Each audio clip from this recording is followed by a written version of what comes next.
वेदवाणी, जहां शब्द नहीं शक्तियां बोलती हैं, जहां उपाय बदलते हैं भाग्य। सोचिए, आप रोज भगवान के सामने हाथ जोड़ते हैं, दीपक जलाते हैं, अगरबत्ती लगाते हैं, पूजा करते हैं, लेकिन फिर भी पैसा आता है, रुकता नहीं। मेहनत करते हैं, फल नहीं मिलता। घर में शांति कम रहती है, बिना वजह खर्चे बढ़ते जाते हैं। क्या कभी आपने सोचा है कि गलती आपकी किस्मत में नहीं, बल्कि आपके पूजा घर में रखी कुछ चीजों में हो सकती है? आज मैं आपको वो सच बताने वाला हूं जो ना कोई पंडित खुलकर बताएगा, ना कोई वास्तु एक्सपर्ट सीधे बोलेगा। ये चीजें अगर पूजा घर में रखी हैं तो धन, शांति और सौभाग्य धीरे धीरे घर से बाहर चला जाता है। और हैरानी की बात यह है कि जापान, कोरिया जैसे देशों में लोग इन गलतियों से बचते हैं। इसीलिए उनके घरों में धन सिर्फ आता नहीं, टिकता भी है। पूजा घर क्या है? पूजा घर कोई रूम नहीं है, कोई शोकेस नहीं है, और ना ही हर धार्मिक चीज फेंक देने की जगह। पूजा घर है घर की ऊर्जा का केंद्र, जहां से सोच, निर्णय और भाग्य प्रभावित होते हैं। जहां बैठकर आपका अवचेतन मन हर दिन प्रोग्राम होता है। इसलिए पूजा घर में रखी हर चीज आपके जीवन की दिशा तय करती है। ये चीजें कभी पूजा घर में मत रखो।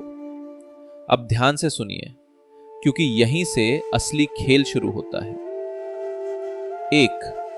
टूटी हुई मूर्ति या खंडित तस्वीर। बहुत लोग सोचते हैं भगवान है, टूटे हो तो भी क्या फर्क। लेकिन सच ये है, शास्त्रों में साफ लिखा है, खंडित मूर्ति इस वक्त खंडित ऊर्जा, टूटी मूर्ति अधूरी कृपा, अधूरा फल।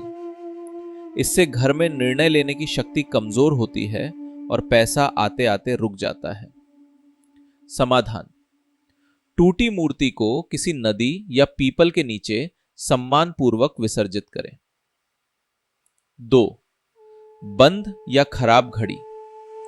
पूजा घर में रखी बंद घड़ी या खराब अलार्म रुका हुआ समय दर्शाती है, और जहां समय रुकता है वहां तरक्की रुकती है, अवसर रुकते हैं, धन का प्रवाह रुकता है।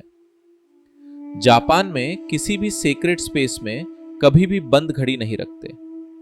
वे मानते हैं टाइम इज लिविंग एनर्जी। 3. जली हुई अगरबत्ती, अध जली बत्ती। बहुत लोग कल की जली अगरबत्ती आज भी पूजा घर में छोड़ देते हैं। यह अधूरी प्रक्रिया का प्रतीक है। अध जली बत्ती, अधूरी इच्छा, अधूरा परिणाम। कोरिया में पूजा के बाद सारा रेसिड्यू तुरंत हटा दिया जाता है ताकि ऊर्जा ठहरी न रहे। 4. पुराने फटे धार्मिक कैलेंडर। पुराने कैलेंडर इस वह बीता हुआ समय, और पूजा घर में बीता हुआ समय रखने का मतलब आप अनजाने में अपने जीवन को पुराने चक्र में फंसा रहे हैं। हर साल नया कैलेंडर, पुराने को सम्मान के साथ हटाइए। 5. जरूरत से ज्यादा मूर्तियां। यह सबसे बड़ी गलती है। लोग सोचते हैं जितने ज्यादा भगवान उतनी ज्यादा कृपा, लेकिन सच उल्टा है। साइकोलॉजी कहती है ज्यादा फोकस इस वक्त कम क्लैरिटी। पूजा घर में 1 से 3 मुख्य देवता, साफ सुथरी व्यवस्था, खुली जगह। जापानी घरों में श्राइन बेहद मिनिमल होता है, लेकिन प्रभावशाली। जापान में धन क्यों टिकता है? अब जरा जापान को समझिए। जापानी लोग पूजा को रिचुअल नहीं बल्कि डिसिप्लिन मानते हैं। उनके घरों में साफ ऑल्टर, कोई फालतू वस्तु नहीं, हर चीज का निश्चित स्थान। उनका सिद्धांत क्लटर ब्लॉक्स प्रॉस्पेरिटी। इसलिए घर साफ, मन साफ, निर्णय साफ, पैसा स्थिर। पार्ट 4, कोरिया में धन की वर्षा क्यों होती है। कोरियन घरों में आप एक चीज नोटिस करेंगे, पूजा घर के पास कभी भी जूते, झाड़ू, डस्टबिन, दवाइयां नहीं रखी जाती। क्यों? क्योंकि वे मानते हैं पूजा स्थान हीलिंग और अबंडेंस की जगह है, ना कि बीमारी और गंदगी की। सबसे खतरनाक चीज बहुत लोग करते हैं। अब ध्यान दीजिए, यह सबसे बड़ी भूल है। पूजा घर में पुराने बिल, कर्ज के कागज, कोर्ट केस फाइल पर्चियां, चाबियों का गुच्छा रख देना।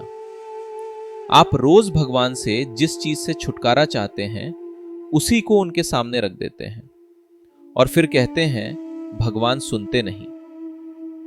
सही पूजा घर कैसा हो? साफ, शांत, हल्का, सुगंधित, सीमित।